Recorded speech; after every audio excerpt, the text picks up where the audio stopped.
In this tutorial, we will learn how to install Magento 1 extension manually. You can also install it through Magento Connect. To learn more, check our documentation. Let's start by downloading the file. Once you purchase a product from CreativeMinds.com, you receive an email with the product link, license key, and other information.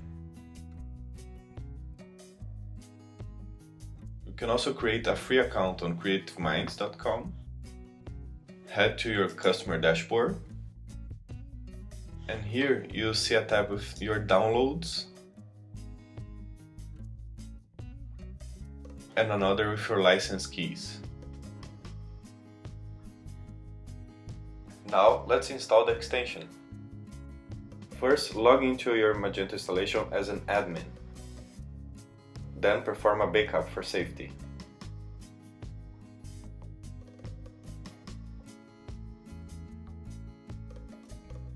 Check the compilation status. If it's enabled, disable it.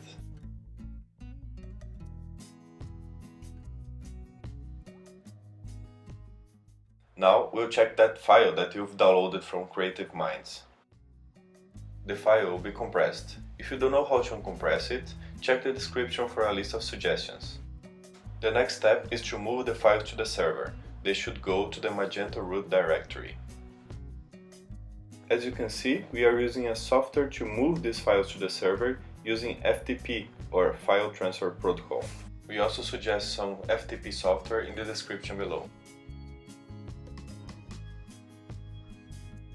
Be sure that the name of the directories match. And don't worry, this process can take some time.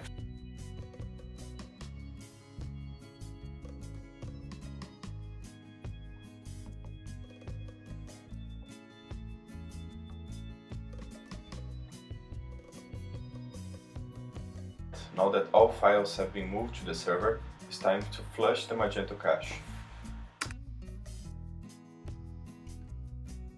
The only thing left to do is to activate the extension. Simply paste the code in the license panel.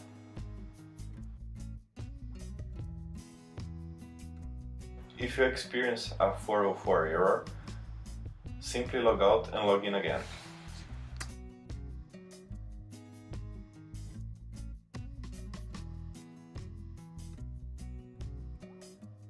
That covers the entire installation process. Thank you for watching.